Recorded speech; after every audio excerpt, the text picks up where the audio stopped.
Welcome, everybody. It's my great pleasure to introduce today's program. I'm Jonathan Brent, Executive Director and CEO of the YIVO Institute. Our programs reach people all over the world, as is in evidence today from the fact that we have people from the Czech Republic, from all over the United States, joining in to listen to this subject. Of a nation of refugees, Russia's Jews in World War I by Polly Zavadivker. This is a cover of the book. I think Polly will show the book a little bit later. I would like to begin today's program, and the reason that I'm personally announcing it, introducing it, is that this is a book I definitely want to read and I'm going to get. And whoever of you out there wishes to purchase this book, we will, I understand it's somewhat expensive, as all such scholarly works are. You can get it through the YIVO store at a 20% discount. And we will be very pleased to make that available. Polly is Associate Professor of History and Jewish Studies at the University of Delaware. She is the editor and translator from Russian of the 1915 Diary of S. Ansky, a Russian Jewish writer at the Eastern Front. A subject of tremendous importance, not only because of the history that is recorded in that diary, but because of what it tells us of Ansky and of his exploration, not only of the Jewish world, but also of the ravaged Russian world at the time. Her articles and essays have appeared in Jewish Social Studies, the Simon Dubnow Institute Yearbook, and the multi-volume series Russia's Great War and Revolution. Polly's interlocutor, Eliana Adler, is professor of East European Jewish history at Binghamton University, with a particular focus on Poland and the USSR. Her first book, In Her Hands, The Education of Jewish Girls in Tsarist Russia, examined the history of education, and her second book, Survival on the Margins, Polish Jewish Refugees in the Wartime Soviet Union, followed the experiences of a group of Jewish refugees in the midst of the war and the Holocaust. Currently, she is working on a project about post-Holocaust Jewish memorial books. There's a lot more I will say, but you don't want to hear from me. You want to hear from Polly and Eliana. So with that said, over to you. Thank you so much, Jonathan. Hi, everyone. It's amazing to see the attendance. I'm Polly Zavadivker, and I just wanted to start off this by mentioning my gratitude both to YIVO and to Jonathan particularly, and to Eliana. I started this project over 15 years ago. I was a fellow at YIVO, a Professor Bernard Hoseed fellow, and so some of the work I will show you a couple of images, not too many, but some of these images were taken from YIVO, and the archival research was done at YIVO. And I'm so grateful to be speaking with Eliana. Her work has influenced me, both her work on Jewish girls in the Russian Empire and her more recent work on refugees, all really present in my work as well. So thank you. I'll show you the cover of the book.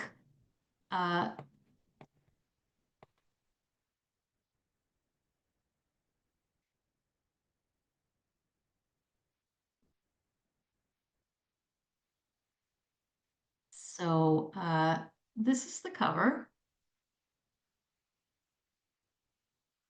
And I was really fortunate to find this image in the Jewish Museum of New York. It represents so much of what the book is about.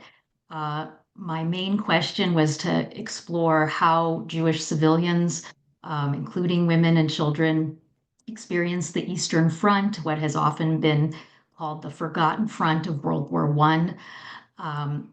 Two-thirds of world Jewry was part of it, a front zone, living in a front zone, and among them, almost 6 million Jews in Eastern Europe, in both the Habsburg, Prussian, and Russian empires. Um, and I wanted to show you a map just to situate where the book takes place. It really is a book that covers the entirety of the Russian Empire, both the Pale of Settlement, which you see in gray here, and the biggest cities of the Pale, as well as the shtetls around them, but also how the Jewish population at the home front in Petrograd and wartime Moscow and many, many other places across the empire organized aid and mobilized to help not just Jewish refugees, but all civilians and the Russian war effort more generally. So this was a study about the largest concentration of Jews on Earth caught up in a major front zone. And the story that I wanted to tell as I made my way through the sources was one that I had not read before. I felt it was a gap in the historiography of both East European Jewry and in modern Jewish history as well. And so that's the gap I set out to fill, especially by telling the stories of how ordinary people responded. And I'll say much more about it in our conversation, but for now, I just wanted to show you a few images that I found at YIVO to give you a sense of what some of the topics are. This was really a treasure find for me. It's a photographic memorial to men who were taken hostage by the Russian army during the war, and it has their names in the caption. This was a major part of the Jewish experience of the war, being accused of espionage or attempts to aid the German and Austrian enemies. And this is an important visual artifact of that. This is another very different aspect of the book. Nochem Stief was a Yiddish critic who many of you may know of his writings. But during World War I, he was also an aid worker, and he traveled with the Central Jewish Aid Committee, Yekopo, and wrote these enormously interesting reports from the field. And so one major theme that I discuss in the book is Jewish nationalism and Jewish relief work, and the dynamic between responses to wartime violence and persecution and the Jewish experience of those phenomena. So I think I'll stop there and turn it over to Eliana and really look forward to our discussion and any questions that may arise. Thank you so much. And thank you to everyone for YIVO for making this possible, for all of you for coming, and particularly to Polly for writing this really remarkable and important book that I learned a great deal from, and I'm sure that all of you will also. So we're going to have a conversation for about a half hour or so, and then we will take questions, your questions later on. I think you can put them in the Q&A if you have questions along the way. All right, so one of the things that I really appreciate about this book is that although much of it is very difficult, you don't focus just on victimization or on Jews as victims, but also are really most interested in their active responses to the situations they found themselves in. And in particular, I was taken with your point about philanthropic aid coming from a somewhat nationalist sentiment. And so I'd like for you to tell us more what you mean by that. And is this a Jewish nationalist sense, a Russian nationalist sense, something, both, neither? Yeah, absolutely. That's a hugely important thread through the whole entire book and a theme.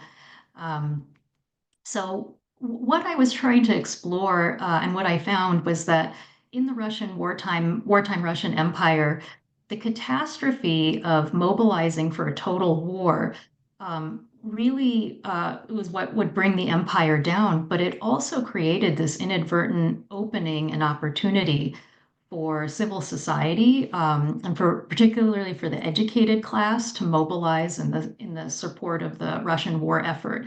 And this was a theme earlier in a pattern in Russian history, earlier in times of famine, for example, in 1891, you had societies of doctors and statisticians applying their expertise to problems of real urgent problems for the empire. And this resurfaced again with the kind of a burgeoning civil society during the wartime years. The other thing that's important about Russian philanthropy and public service is that it really influenced it's the Jewish version of philanthropy and public service in that it became increasingly secularized over the decades before World War I, sort of moving out of that religious framework, for example, of nursing, to a more professionalized, science-based, evidence-based, and very rational program for providing relief and public aid. And so the Jewish organizations that I write about were, most of them existed for decades, in some cases just years before the war began, but they were very much influenced by the Russian traditions of philanthropy and public service. For example, one of the things I really found is that even before the war began, so Jewish philanthropy had largely been collective responsibility organized in the local context, either the shtetl or the city, and very much under the framework of religious charity. That had begun to change. And the impact of Jewish nationalism was very, very evident. Even before the war, you had Jewish activists who were attempting to influence philanthropy, education, labor, healthcare along lines that really reflected larger European developments. And for them, it was very much tied to a sense of national Jewish renewal. And so one organization I think that's really interesting in the book is ORT, the Society for Labor and Arts. That formed in 1881 to help provide vocational training and loans and support for artisans and crafts and agriculture. But before World War I, it had been rather marginal in Jewish life and sort of scorned as a place that helped the unemployed. But during the war, it was completely expanded into an organization of empire-wide importance. They opened labor bureaus and exchange bureaus, not just in the Pale of Settlement, but way outside in all these places that refugees resettled in the Russian interior provinces. It became a necessity for Jews, this public service, because of the wartime era. And so you had this merging of the earlier traditions of sacred support, right, or relief work as a sacred duty with the national element of Jewish renewal, but also the imperial framework of civil society marshaling its support for the war effort. Yeah, this was really fascinating for me to trace these kind of through lines for, trends in Jewish philanthropy that existed before the war, but rapidly changed and expanded and grew as a result of the wartime crisis. Yes, thank you. And we could talk a lot about those. Another thread that goes throughout the book is anti-Semitism, which is also something that is, continues to be spoken about and felt, of course, but in very different ways. And one thing that interested me, and I hope you can talk a little bit about, is the sort of the difference between top-down and grassroots anti-Semitism and where there are confluences between them, how that affects Jews. Yeah. That's a very important dynamic in the book. In some ways, I think the military view of Jews and the state perspective on Jewish civilians who were in front zone areas, it had a deterministic quality. And the army was drawing on these earlier views of pseudoscientific language that Simeon Goldin has really, this pioneering work, has researched this language of military statistics, what they believe to be the likelihood of populations to be loyal or disloyal in a time of military crisis. And the language of Jews being unreliable and disloyal and prone to spying and espionage in ways big and small was really so much a feature of official discourse, and it was published in military press, in government circulars, and elsewhere. And so that image I showed you of the hostages, that the Jewish male hostages, that was part of the Jewish experience of being at the front, was that official designation as an internal foe. And that experience was exacerbated anytime there was the arrival of the army or the retreat in particular. There was often that confluence of arriving armies, abandoning armies, and attacks on Jews. What I found that I guess I was not surprised was how much the army's presence, the presence of the Russian army in these towns, had an impact on the local populations. I mean, they often, the popular hostility toward Jews was sort of permitted or enabled and exacerbated by the arrival of the army.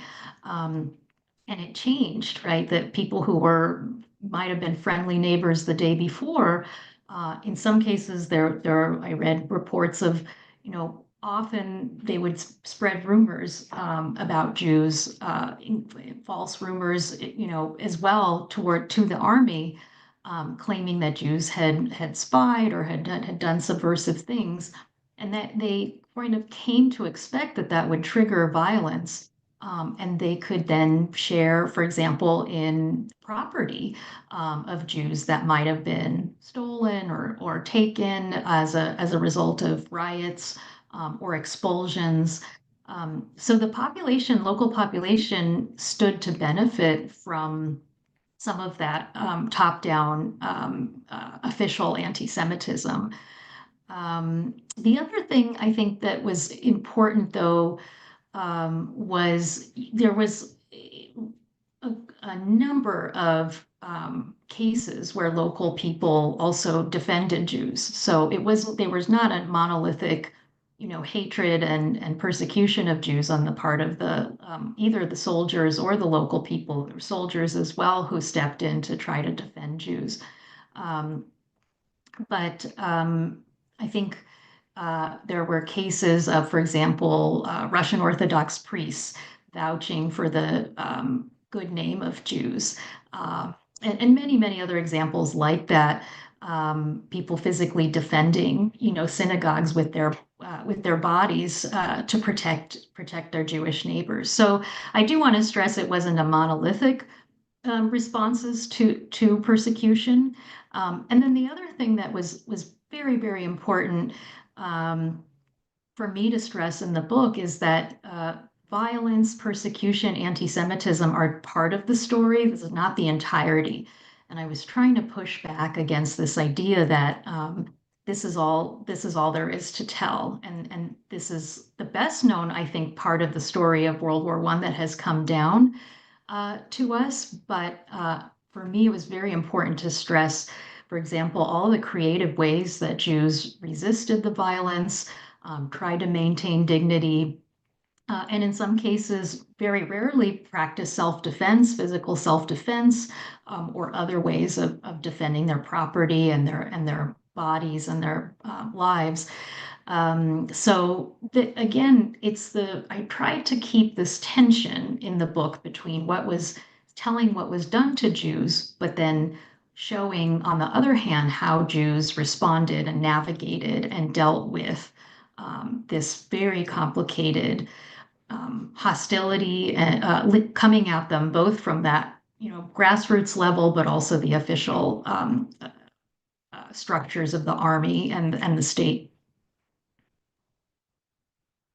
And I think that's something, that tension that you really did an excellent job of there's so many voices and names in this book of people living their lives, many of whom aren't famous, aren't the elites, just people.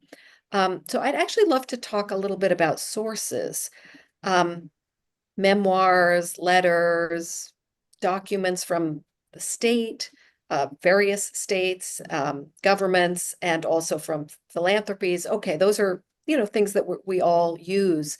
I was very fascinated by these reports that you included from delegates, from people who were sent out from these philanthropic organizations to bring aid and to gather information. And can you tell us more about both what you found in those documents, but also sort of how you evaluate and use them? Yeah. I mean, this is one of them, as a historian, these were really exciting archival finds. Every time I found something a relief worker had written, I was really excited. So I guess it's important to say I started with Ansky, as Jonathan said in the introduction. I had translated Ansky's war diary from Russian, and then the other very, very well-known account from the war was his memoir, Horben Galicia, in Yiddish. And so I was very interested in just Ansky's perspective on the war, but from him, I found my way into so many others, far less known chroniclers, relief workers, activists, and elite philanthropists who were working alongside him, but much, much less known than Ansky was.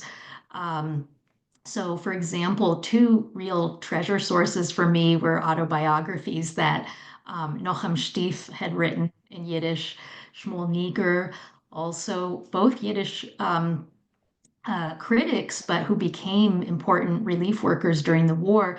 Shmuel Niger's papers are at YIVO. Nochem Stief published his autobiography in a YIVO annual.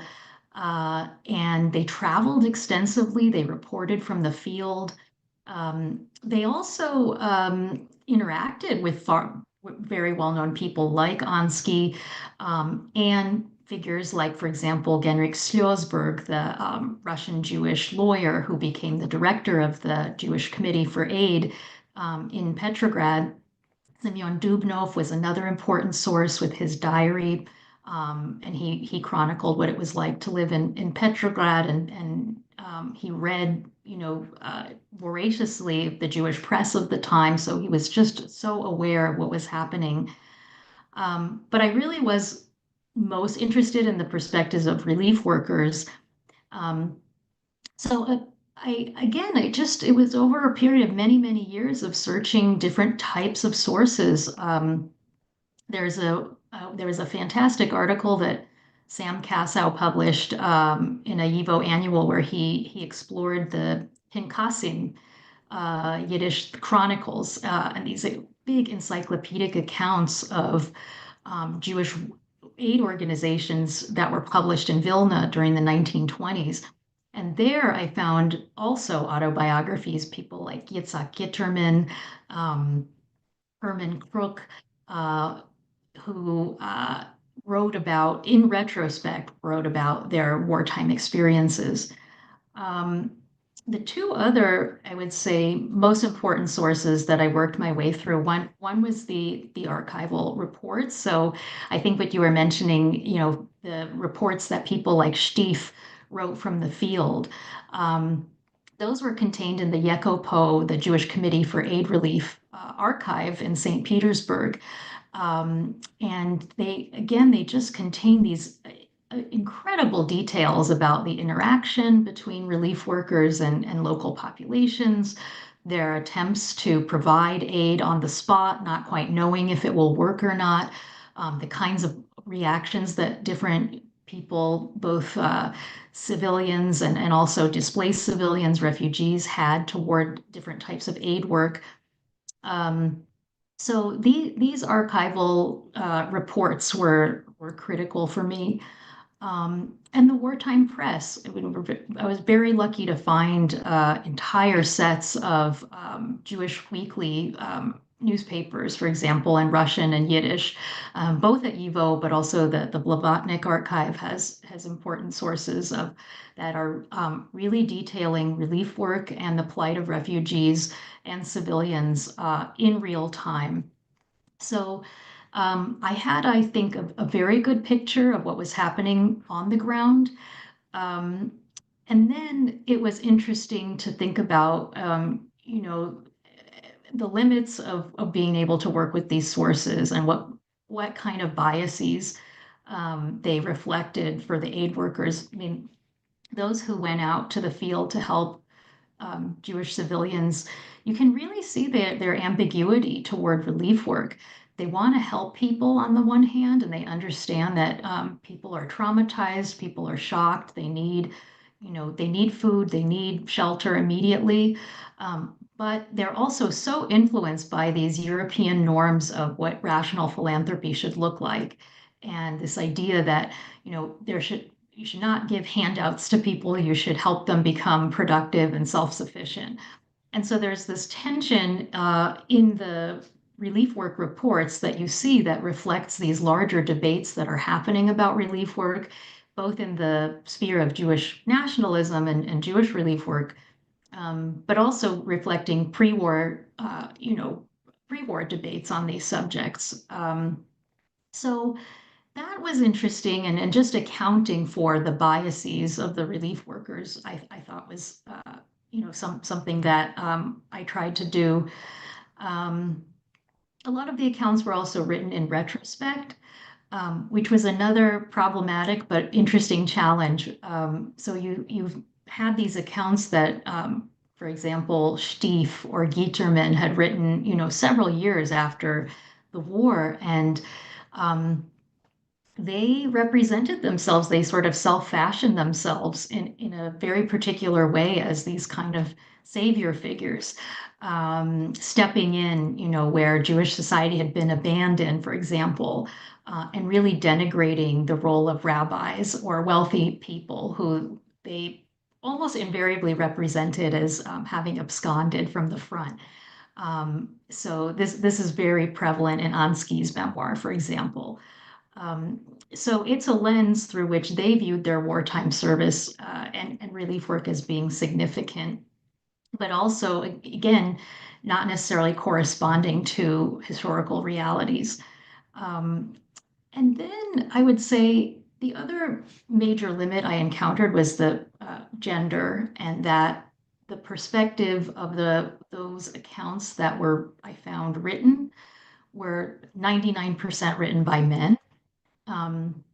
But we know, and I found evidence of women working in small numbers, but nonetheless being present in all of these different capacities as relief workers and nurses, teachers, in soup kitchens, working with children, as translators.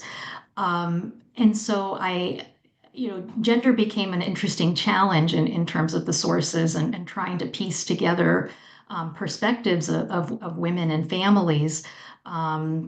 So I would say, again, like there was such an abundance of sources, archival and published and otherwise, but whose perspectives were they representing? That's something I really kept in mind as I was writing. Yeah, thank you. So actually, let's, stopping on gender for a moment. Some of what you found and what you write about is surprising, maybe not what people would expect the gendered perspective of this time and place to bring. So can you tell us a little bit more about what you found? Yeah, sure. Yeah. So gender was something I decided to tackle in a separate chapter because um, I just kept coming across women in such a marginal way, and yet feeling that they were somehow completely central to the story of Jewish experience during the war, as civilians, as refugees, as soldiers' wives. And that I wanted to tell their story, but I had to kind of find my way to them through all of these different tropes and ways of being represented. So the chapter uh, that's about women, it's called Women Without Men. And that trope of women being alone and abandoned, the weeping woman, very much tropes that were present in all belligerent countries during World War I that mobilized populations to fight, and tried to mobilize philanthropy for the purposes of helping women. Um, that was something I had to contend with. Um, so that was one trope that was used on the one hand in the press. I found images of women victimized, everywhere, and these representations of women being with children and with the elderly, but no men, no male refugees, in many of the ways that they were depicted in the press. But as I dug deeper and the picture became more complex, I did find evidence of male refugees who had not gone off to the front or stayed at home to hold down the fort. They were simply not written very well into the record and their presence not really acknowledged. Um, the other thing was that a lot of the ways women were represented in kind of ideal terms depicted them very negatively. So there was the weeping woman on the one hand, but then there was it's the opposite, which was the woman who had a breakdown, who could no longer function, who could no longer take care of her children and family. Um, and I read that as the Jewish press and the Jewish organization's way of sort of channeling anxieties. Will Jews survive the war? Will they survive resettlement and displacement if the home has been uprooted, if women and men can no longer take care of their children? And so, again, I was sort of battling and rubbing against all of these tropes and portrayals of women. And what I found was, yes, there were aspects of that experience, of suffering, of abandonment, of mental illness, that there was evidence of that in the records, but there was also much more complex understanding of how women responded to wartime challenges, the ways that they, for example, um, sought out relatives who had been lost during deportations or expulsions, who wrote to politicians to try to, have them intervene on their behalf, who organized medical aid, and who worked with refugees in all different kinds of ways, or tried to help women who try to prevent women from falling into prostitution, for example. And so women entered the public sphere during the war in all these interesting ways, some of them very dangerous, some of them even at the front. And so piecing all of that record together was very, very important to me. But again, it was this sort of dynamic of looking at the representations of women, the images of women, and contrasting that with the complexity of their experiences, that showed, women were not without men. It was women with men, but in extremely complex ways. Yeah. Um, and continuing on this sort of the refugee theme, a lot of this book is about movement, both forced and voluntary, and even voluntary is, flight. It's not migration precisely, but a lot of Jews ended up much further east into the interior of the Russian Empire. And you write about some of the encounters there with different types of Jews and also with non-Jewish populations who hadn't been used to as large percentages of Jews. So I'd love to hear more about that. Yeah. I would say almost the second half of the book, I trace the paths of these refugees.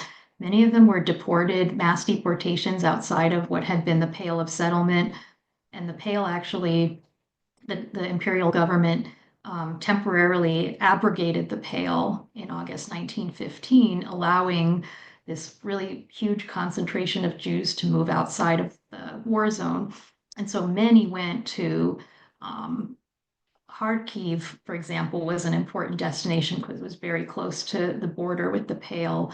But I found Jewish communities resettling in large numbers as far east as, Chita and Irkutsk and Tomsk and Omsk and many Galician Jews also being deported from Galicia to these river valleys, for example, near Tomsk, and having to resettle there.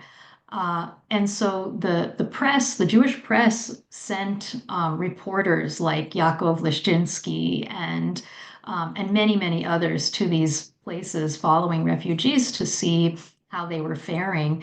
And I think one of the things I was surprised to find is that the encounters between, for example, the settled Jewish populations, who were fairly small in number, as you said, greeting this sort of influx of people from the Pale who arrived traumatized, often with nothing, needing everything, right, with their arms outstretched, as the saying went.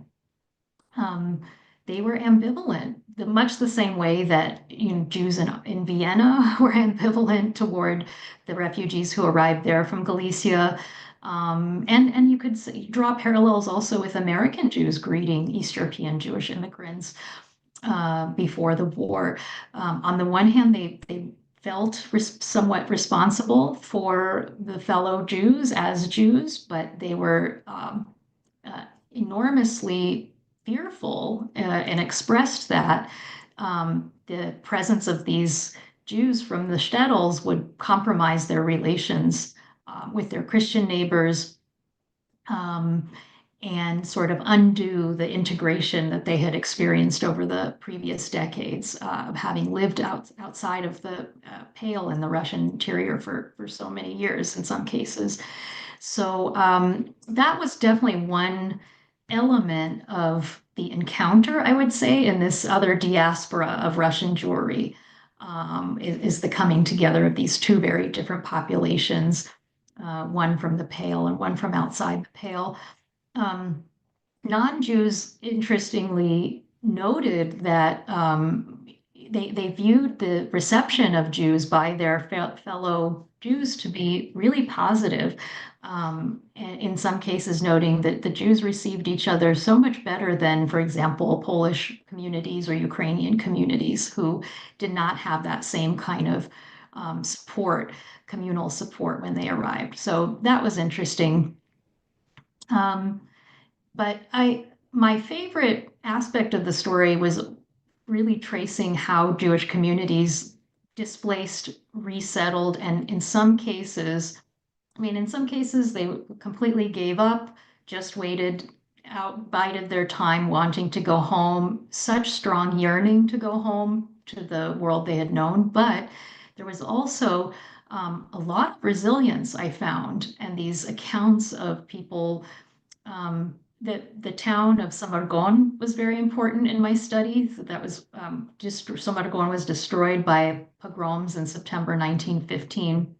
The population that fled there ended up in large numbers in Kharkiv and in Nizhny Novgorod, and they became sort of legendary for recreating yeshivas and heders and the kind of thick culture that they had known in their shtetls.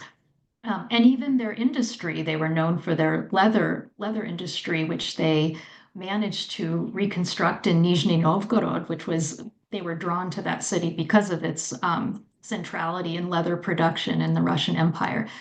So seeing that kind of movement, one thing that it clued me into was that these war years before the revolution, all of these patterns that became much more accelerated, much more intensified with the revolution and after, of Jews becoming more urbanized, Jews moving into places outside of the Pale or to cities within the Pale.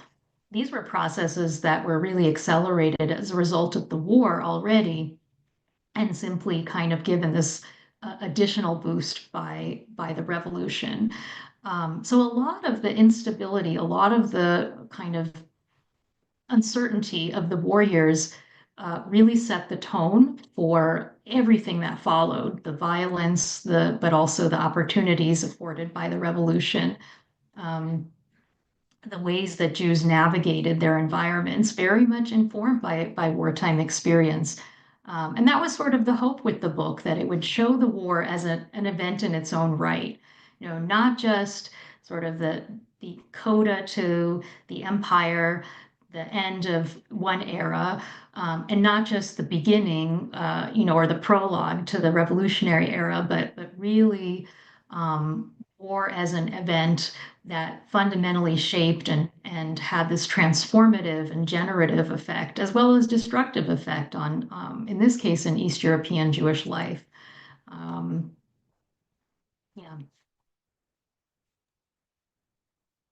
I think we have time for one more quick question from me, and then I'm gonna take some of the questions from the Q&A for you. So the book, I mean, as you say, you're trying to show this distinct period. Spoiler alert, it doesn't have a happy ending. It's and you talk about these kind of ongoing reverberations of this war. And so I just want to see if you want to say something about, we find ourselves right now 3 years, just about exactly after the start of another war, taking place in many of the same locations in Ukraine. And if you see any ways in which this World War I experience of Jewish refugees is related to what's going on now. Yeah. Well, one thing, as I was finishing the book in 2022, 2023, I was struck by how the descriptions of the Russian army's invasion of Galicia in 1914, 1915, and then a second time in 1916, 17, the way that their occupation of Galicia, so much, which is today Western Ukraine, had parallels with the Russian army invasion of Eastern Ukraine and Northern Ukraine and Kiev. The imperialistic attempt, to punish Ukrainian and Polish and Jewish cultures in 1915. You see parallels with that in the kind of in the ways that Russia has attempted to erase Ukraine's identity as a sovereign state. And of course, I mean, I think refugees, you wherever you find them in large numbers, historically, they share so much in terms of their experiences. Whether, for example, in the period that I'm studying, I mean, it was really interesting to see the way that Jewish organizations, because of that prior culture of collective responsibility and resources being devoted to public welfare, they were almost ready, in a way, to expand and adjust to wartime realities of supporting fellow Jewish refugees. And I think that was rather true for the Jewish refugees of Ukraine in the current war as well. The ways that, organizations in Israel and on the ground there really marshaled to support Jews, whether they wanted to stay in place or emigrate. So that was an interesting parallel to see. But again, the first images that we saw of the refugees were of women and children, fleeing in the trains, however they could get out. And I was very mindful of thinking about them as more than images, and thinking about them and really trying to humanize them as people and not just as symbols of, the men at the front and the women fleeing with children. So that's been important, but that's important for every single conflict where there are refugees, not to lose sight of the people's humanity, to give them voice. And so I've been really heartened to see a lot of projects that are attempting to work with refugees from Ukraine that, for example, work with photography, work with language, work with memoir, documenting their experiences and really trying to create an archive and a chronicle of what they've been through for their own memory, so that experience is not lost. Um, but they need to return, they need to rebuild, and we shouldn't. I think it's very important not to idealize the refugee experience or romanticize it. It's not the way it should be, and there should be a swift capacity for them to return and rebuild in Ukraine. Thank you so much. I have lots more questions, but you and we speak with some frequency. Let me now turn to some of the questions from that people have posted in the Q&A, and I'm going to combine some of them. So there are a couple questions about pogroms. One person asked, how typical were they? And someone else asked similarly, what kinds of violence? Was there any warning? Who perpetrated them, when and where? And when did they stop? Okay, so yeah, pogroms, important aspect of the book, largely the subject of the second chapter.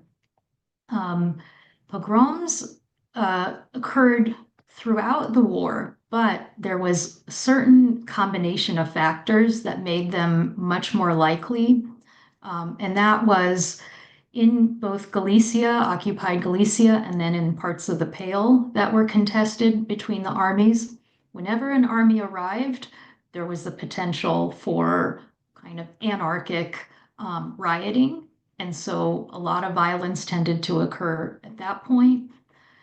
The greatest concentration of pogroms and the region where they took place was in Galicia, in what's now Western Ukraine, and then in Lithuania, in between sort of south of Vilna, all around Vilna, parts of what is now Latvia, northern Poland.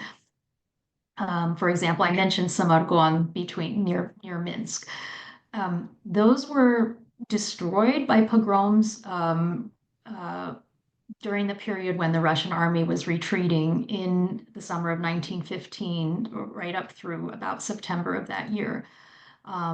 Often, this was the sort of stereotypical image of the pogroms, but Cossack soldiers were advanced units in the Russian army, and they were known and had this reputation for being ruthlessly brutal with Jewish populations. And so there are accounts in my book of Cossacks robbing Jewish homes and sort of throwing clothing, throwing objects out of houses and giving them to the local neighbors who had come for that reason to receive them. So the Cossacks were important as perpetrators. But again, I have to say there was an anarchic element to the pogroms. It was not military policy in any way. It actually went against military policy. Why they happen is that officers chose to look the other way and allowed them. Some did not allow them. Some stood up to the soldiers and said, we are going to be disciplined. There will not be violence here. And they maintained the discipline of the soldiers, but it's where the soldiers knew they had free rein and no possibility of punishment, that the pogroms were very, very likely. Thank you. We also have a couple questions about deportations, and one of them is about why did the Russians bother? Why not just let the Jews fend for themselves? And other questions about sort of the experience of deportation. Yeah. Why did the Russian army bother? At some level, the highest ranking people at the level of generals believed that Jews posed a threat, and that preemptively they should be removed from entire regions. And they use the language of cleansing, what we would call ethnic cleansing today. That was the exact language in Russian that they used. So to prevent any subversive activity, and the Russian army, in many of the places where Jews were deported from, Lithuania, Latvia, those were some of the worst kind of worst deportations and the largest deportations in spring of 1915. Those were places that the Russian army had lost earlier in the war and were about to lose again in the summer of 1915. And so it's from those places that they felt the army could not defend, that they expelled Jews. And as I mentioned, there was an earlier belief that Jews were this inherently incapable of loyalty to the Russian Empire or to the army, which was completely factually incorrect. And there were 500,000 Jewish soldiers that served in the Russian army, not all willingly, of course, but many went with pride. And this was extensively documented in the Jewish press, the experience of soldiers. So there's also important work that was done by Oleg Budnitsky on, to what extent were these rumors about Jews true, about espionage among Jews. And he found that Jews were no more likely as a people to spy or commit any kind of sabotage than were Polish people or Ukrainian people or the other large populations in those regions. So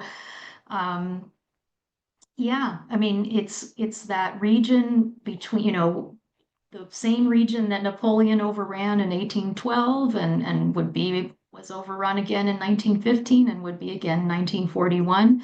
These were those really sensitive areas in which the late imperial army, of late imperial Russia just did not believe Jews should be there.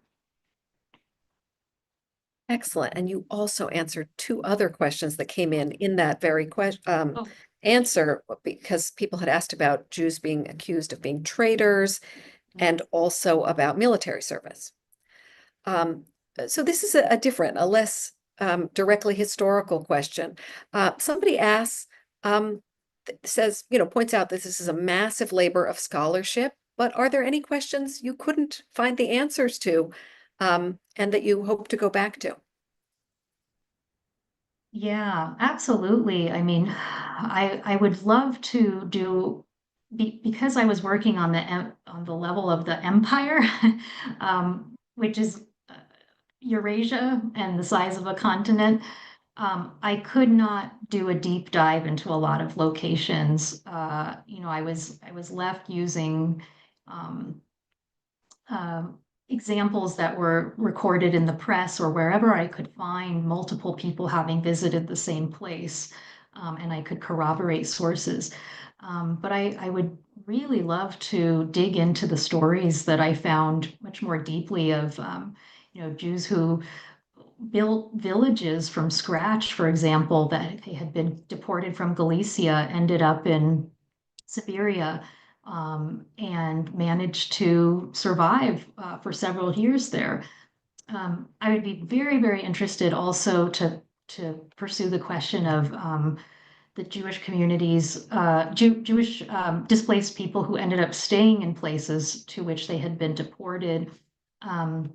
Some of them became very active in revolutionary movements. I mean, that's something I didn't talk too much about, but many of the displaced workers, for example, went right into the arms of the Bund and the Bolsheviks and other social democratic parties, as a result of being displaced and needing work. And so I would be very curious to follow their paths in greater depth. There were just so many trajectories of different populations moving and movement that I tried to bring together in some coherence. But basically, any aspect of the book, I think there a lot more could be done.